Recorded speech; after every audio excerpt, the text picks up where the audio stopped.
Hi ആർമിക്കുട്ടീസ്, എല്ലാവർക്കും സുഖം തന്നെയാണെന്ന് വിശ്വസിക്കുന്നു. അപ്പോൾ നമ്മൾ ഇന്ന് അടിപൊളി ഒരു FF സ്റ്റാർട്ട് ചെയ്യാൻ പോവുകയാണ് കേട്ടോ. പിന്നെ കമൻറ്റ് പ്രത്യേകം ഇടുക, അതുപോലെ തന്നെ ലൈക്ക് ചെയ്യുക. സബ്സ്ക്രൈബ് ചെയ്യാണ്ട് കാണുന്ന കൂട്ടുകാരാണെങ്കിൽ ജസ്റ്റ് ഒന്ന് സപ്പോർട്ട് ചെയ്യുക, സബ്സ്ക്രൈബ് ചെയ്ത് കേട്ടോ. അപ്പോൾ നമുക്ക് ഒട്ടും വൈകിക്കാണ്ട് സ്റ്റോറിയിലോട്ട് പോകാം. നിങ്ങൾ കൂടുതലൊന്നും ആലോചിക്കാനില്ല. അവർ 100 പവൻ തരാന്ന് പറഞ്ഞില്ലേ? ആ ജന്തു എങ്ങനെയും ഒന്ന് തലേന്ന് ഒഴിഞ്ഞു പോട്ടെ. കുറച്ച് കൂടുതൽ കൂട്ടിച്ചോദിച്ചാലും കുഴപ്പമൊന്നുമില്ല. 200 പവൻ കൂട്ടിച്ചോദിക്കാന്നാണ് ഞാൻ ആലോചിക്കുന്നത്. രഘു ബ്രോക്കർ വന്നത് നമ്മുടെ നല്ലതിനാന്ന് ഓർത്താൽ മതി. അങ്ങേർക്ക് പ്രായം 30. അപ്പം ഇതുപോലത്തെ കിളിന്ത് പെണ്ണിനെയല്ലേ കിട്ടണേ. അപ്പം എത്ര ചോദിച്ചാലും നമുക്ക് തരും. നാശം, ഇനി അവളുടെ മുഖം കാണണ്ടല്ലോ. അത് മാത്രമല്ല, ആ ബ്രോക്കർ പറഞ്ഞത് അയാൾക്ക് പ്രായം 30 ആയതുകൊണ്ട് തന്നെ വരുന്നതല്ല 2ാം കെട്ടാണ്. അപ്പോൾ എങ്ങനെ ആലോചിച്ചാലും അവരെ നോക്കുമ്പോൾ ഇത് നല്ല ബെസ്റ്റ് ആലോചനയാണ്. മുറുക്കി പിടിച്ചോണം. എടി ദേവാ, ഇന്ന് 7ാം കെട്ടവൾ എവിടെ പോയി കിടക്കുക? നാശം, ഒരാവശ്യത്തിന് വിളിച്ച അടുത്തും വരില്ല. ദേവാ, എവിടെ കെട്ടി കയറി കിടക്കുവാടി നീ? വിളിച്ചാൽ വരണ്ടേ അടുത്ത്? ഒരനുസരണയില്ല. നോക്ക്, നിനക്ക് നല്ലൊരു കല്യാണാലോചന വന്നിട്ടുണ്ട്. ഒടുങ്ങാൻ എവിടെയെങ്കിലും പൊക്കോണം. ഞങ്ങളുടെ തലയിൽ മാരണമായിട്ട് ഇരിക്കരുത്. ഇത്രയും പഠിപ്പിച്ച് നിന്നെ പഠിപ്പിക്കണം എന്നില്ലായിരുന്നു. പിന്നെ ഇങ്ങേരുടെ ഒരു ചെറിയ നിർബന്ധം കാരണമാണ് നിന്നെ പഠിപ്പിച്ചത്. ഇനി ഞങ്ങൾക്ക് മാരണമായിട്ട് ഇവിടെ നിൽക്കരുത്. പൊക്കോണയില്ലെന്ന് വെച്ചാൽ പൂത്ത കാശുള്ള വീട്ടിലോട്ടൊക്കെ എത്തിച്ചു വിടുന്നേ. അതിളയമ്മേ, ഞാൻ എൻ്റെ +2 എക്സാം പോലും കംപ്ലീറ്റ് ആക്കിയിട്ടില്ല. ഓ, വലിയ പഠിത്തക്കാരി. നീ ഇപ്പം പഠിച്ചിട്ട് എന്തുണ്ടാക്കും? വലിയ CPM ആകുമോ? അതോ പഠിച്ച് കൊച്ചമ്മ വല്ല മോദിയുടെ കസാരയിലും കയറി ഇരിക്കുമോ? ഞാനൊരു കാര്യം പറഞ്ഞേക്കാം. നല്ലൊരു ബന്ധം ഒത്തു വന്നിരിക്കണേ. മര്യാദയ്ക്ക് ഞാൻ പറയണ അനുസരിച്ചില്ലെങ്കിൽ നീ എൻ്റെ കയ്യിൽ നിന്ന് പൊതിരം വാങ്ങും, കേട്ടോടി. ദേവ മരവിച്ച മനസ്സോടെ തല കുനിച്ച് സമ്മതം മൊഴി. അവൾ പതിയെ കിടക്കാനായിട്ട് അടുക്കളയിലേക്ക് പോയി. ഒരു ചെറിയ തുണി വിരിച്ച് കീറിയ തലവണയും തലപ്പൊക്കത്തായിട്ട് വെച്ച് അവൾ പതിയെ കിടന്നു. അങ്ങനെ ഇന്നായിരുന്നു എൻ്റെ കല്യാണം. ഒരു ചെറിയ രജിസ്റ്റർ മാരേജ്. 18 വയസ്സുള്ള ഞാൻ നിലവിളക്കും പിടിച്ച് ആ വലിയ വീടിൻ്റെ ഉമ്മറത്ത് നിന്നു. നിലവിളക്കിലെ എണ്ണ തുളുമ്പി പോകുന്നുണ്ട്. അതുപോലെ എൻ്റെ കൈ വിറയ്ക്കുന്നുണ്ട്. ചുറ്റും നിൽക്കുന്ന ആൾക്കാരെ ഒരു പരിചയമില്ല. തൻ്റെ നേരിലുള്ള ഒരു ചെറിയ രൂപം തൻ്റെ നെറ്റിയിൽ വന്ന് കുറച്ച് ചന്ദനം തൊട്ട് തന്നു. അവൾ മുകളിലോട്ട് നോക്കിയതും കണ്ടു ഒരമ്മാമ്മ. ആ അമ്മാമ്മ അവളോടായിട്ട് പറഞ്ഞു, മോളെ, അതാ പൂജാമുറി, ചെല്ല്, അവിടെ കൊണ്ടുപോയി വിളക്ക് വെക്ക്. അങ്ങനെ ആ ഒരു സന്ദർഭം അവൾ എങ്ങനെയൊക്കെയോ തിരക്കി മാറ്റി.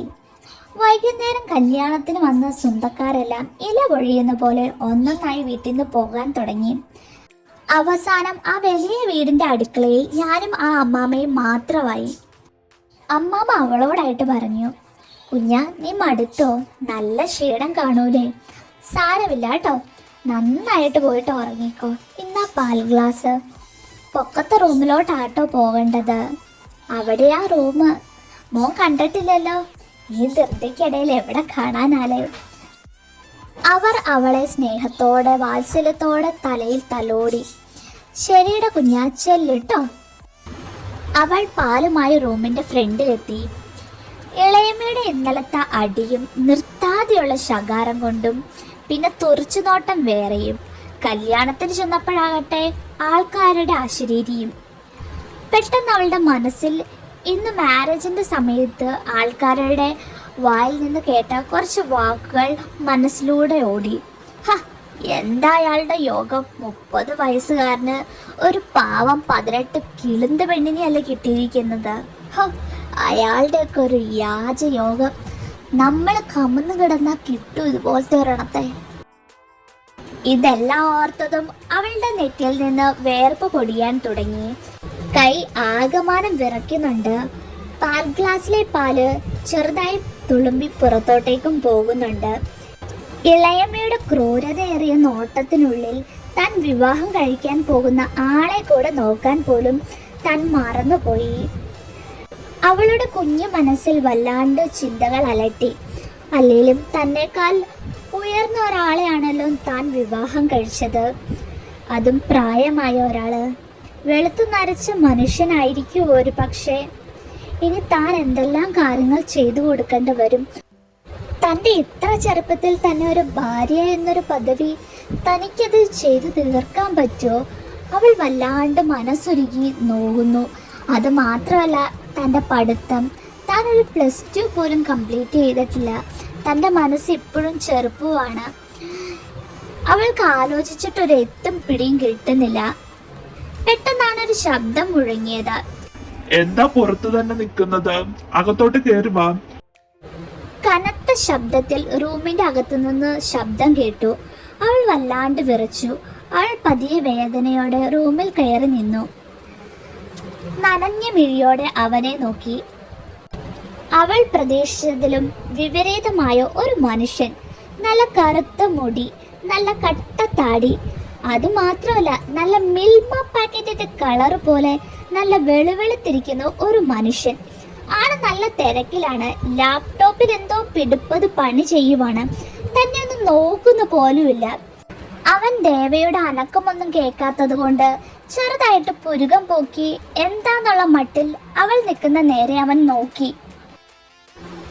അവളൊരു കുഞ്ഞു കുട്ടിയെ പോലെ ഏങ്ങലടിച്ച് കരഞ്ഞോണ്ടിരിക്കുക.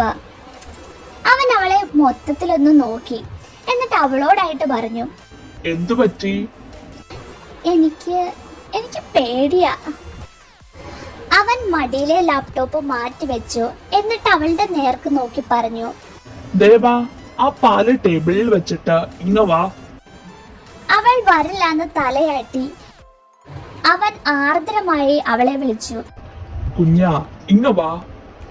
അവൾ നിറമിഴിയോടെ ടേബിളിൽ പാല് വെച്ചിട്ട് ഒരു കുഞ്ഞു കുട്ടിയെ പോലെ അവന്റെ അരികിൽ ചെന്നു നിന്നു. എനിക്ക് പേടിയാ. ഞാൻ ആദ്യമായിട്ടാ കല്യാണമൊക്കെ കഴിക്കുന്നേ. എനിക്ക് പേടിയാ. അവൾ കുഞ്ഞു കുട്ടികളെ പോലെ കരഞ്ഞ് അവന്റെ അടുത്ത് പറഞ്ഞു. അവന് വല്ലാണ്ട് ചിരി വന്നു. അവൻ മനസ്സിലോർത്തു, ഓ പിന്നെ, ഞാൻ 10-15 പ്രാവശ്യമാണല്ലോ കല്യാണം കഴിച്ച് എക്സ്പീരിയൻസ് ആയിട്ട് ഇവിടെ നിൽക്കുന്നത്. അയ്യോ കറക്റ്റ് കിറുക്ക് സാധനത്തെയാ ദൈവം അപ്ലോഡ് ചെയ്ത് എനിക്ക് തന്നിരിക്കുന്നത്. ഇതിനെ വെച്ച് ഞാൻ എന്ത് ചെയ്യോ എന്തോ. അവന് വന്ന ചിരി അവൻ അമർത്തി പിടിച്ചു. എന്റെ പൊന്നു കുഞ്ഞാ, നീ എന്തിനാ പേടിക്കുന്നത്? അവൻ പതിയൊരു ടവൽ എടുത്ത് അവളുടെ കണ്ണുനീർ തുടച്ചു കൊടുത്തു. ദേ നോക്ക്, ഇത് നിന്റെയും കൂടെ വീടാണ്. ഇനി മുതൽ നീ ഒന്നിനെയും പേടിക്കേണ്ടതില്ല. നിനക്ക് സുഖമായിട്ടും സമാധാനമായിട്ടും ഇവിടെ ഇരിക്കാം. നിന്റെ അടുത്ത് ആരും ഒന്നും കേൾക്കാൻ പോകുന്നില്ല. ദേ കണ്ടോ, അതാണ് വാഷ്റൂം. പോയി ഒന്ന് മുഖമൊക്കെ ഒന്ന് കഴുകി വന്ന. പിന്നെ അലമാരയിൽ ഞാൻ കുറച്ച് ഡ്രസ്സസ് ഒക്കെ വാങ്ങി വെച്ചിട്ടുണ്ട്. ഇനിയിപ്പോ അത് വേണ്ടെന്നുണ്ടെങ്കിൽ നമുക്ക് പുതിയത് വാങ്ങാം. നല്ല മിടുക്കിയായിട്ട് കരയാണ്ടങ്ങ് ഇരുന്നോണം. പറഞ്ഞത് മനസ്സിലായോ? അവളൊരു കുഞ്ഞു കുട്ടിയെ പോലെ തലയാട്ടി. എനിക്ക് കുറച്ച് അർജന്റായിട്ട് കുറച്ച് വർക്കുകൾ ചെയ്തു തീർക്കാനുണ്ട്. ഇന്ന് വർക്കുകളൊന്നും ചെയ്യരുതെന്ന് ഓർത്തതാ. പക്ഷേ ഇത് കുറച്ച് അത്യാവശ്യമായി പോയി. പുതിയൊരു പ്രോജക്റ്റിന്റെ 2-3 ആപ്ലിക്കേഷനും കാര്യങ്ങളൊക്കെ ക്രിയേറ്റ് ചെയ്യാനുണ്ട്. ദെൻ കുറച്ച് മെയിൽ വായിക്കാനുണ്ട്. കുഞ്ഞിനെ ഉറങ്ങിക്കോ. ഇനി ലൈറ്റ് ഇട്ട് ഞാൻ ഉറക്കം നശിപ്പിക്കുന്നില്ല. നല്ല ക്ഷീണം കാണും. അത് മാത്രമല്ല, ഇന്ന് പകല് നല്ല വെയിലും കൂടെ അല്ലായിരുന്നു. ഞാൻ ചെന്ന കുറച്ച് മെയിലൊക്കെ അയച്ചിട്ട് വരാം. നന്നായിട്ട് സുഖമായിട്ട് ഉറങ്ങിക്കോ കേട്ടോ. അവൻ അവളുടെ തലയിൽ തലോടിയിട്ട് അവന്റെ ലാപ്ടോപ്പ് എടുത്ത് അവൻ പതിയെ ബാൽക്കണിയിലേക്ക് പോയി. അവളുടെ ആ കുഞ്ഞു മനസ്സിൽ വല്ലാണ്ടൊരു അത്ഭുതം തോന്നി. താൻ ഈ കുഞ്ഞു വീട്ടിൽ വലതുകാൽ എടുത്തു വെച്ചതും എല്ലാവരും തന്നെ സ്നേഹത്തോടെയാണ് പരിപാലിക്കുന്നത്. അവളെ വല്ലാണ്ടൊരു സന്തോഷം മൂടുന്നതായിട്ട് അവൾ അറിഞ്ഞു. അവൾ സ്നേഹത്തോടെയും സമാധാനത്തോടെയും കട്ടിലിൽ കയറി കിടന്നു നന്നായിട്ട് ഉറങ്ങി.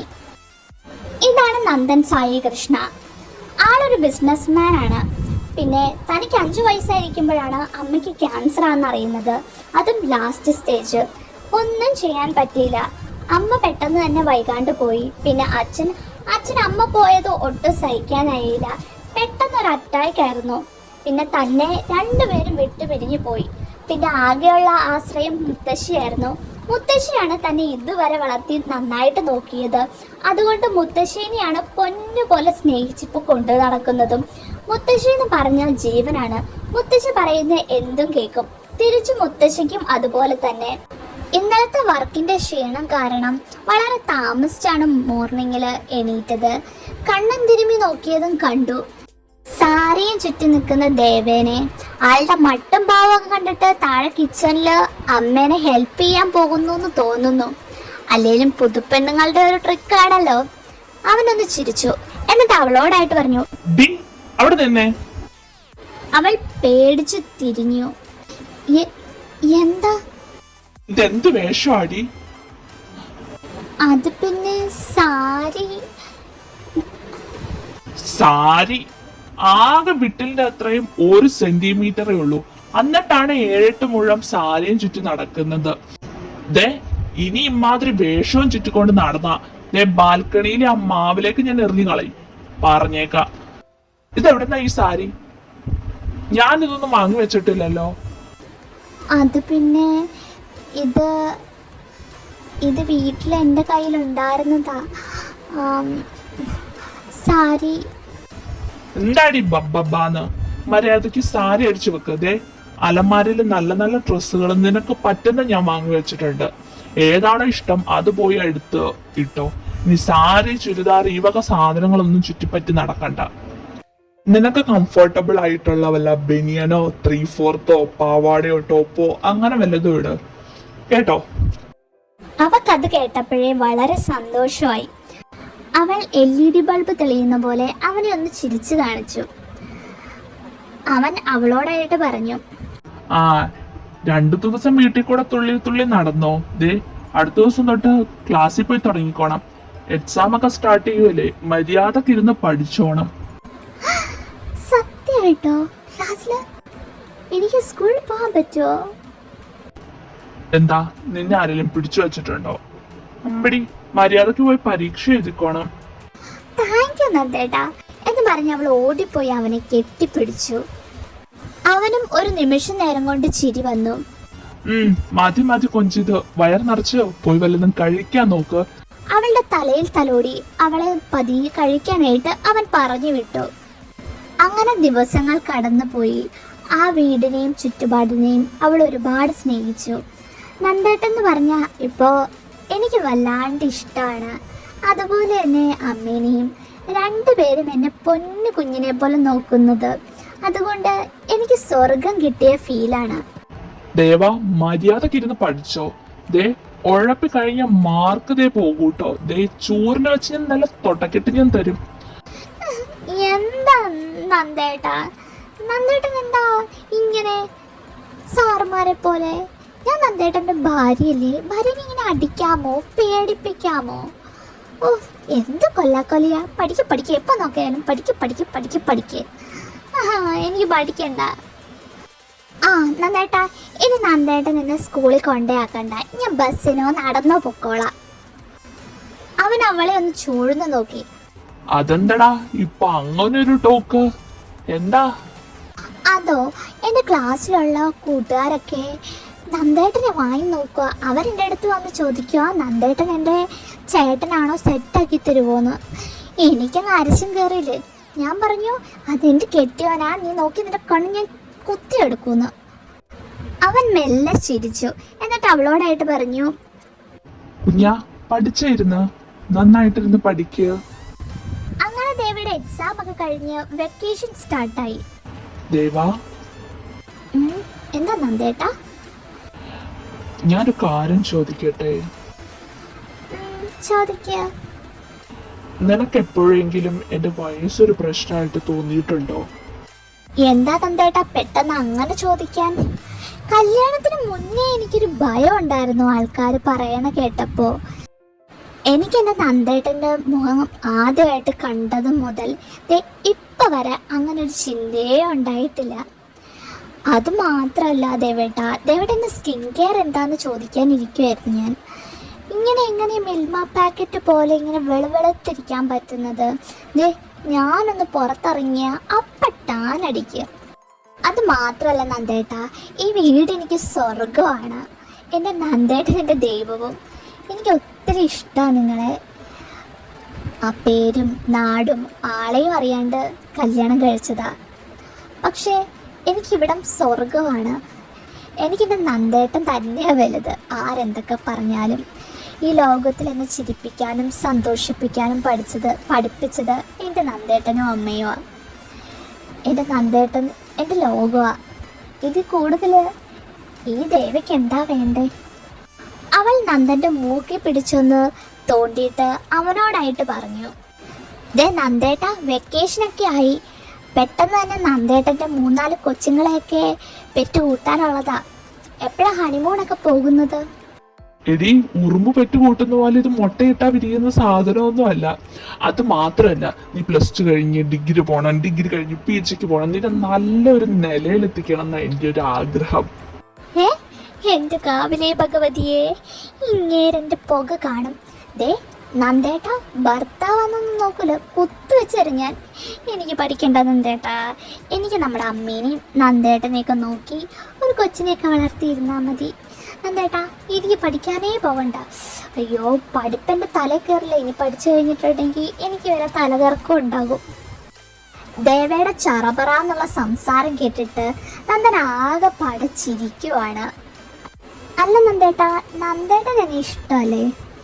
ഞാൻ കുഞ്ഞതായത് കൊണ്ടാണോ ദേവേട്ടൻ എൻ്റെ അടുത്ത് റൊമാൻസ് കാണിക്കാത്തത്?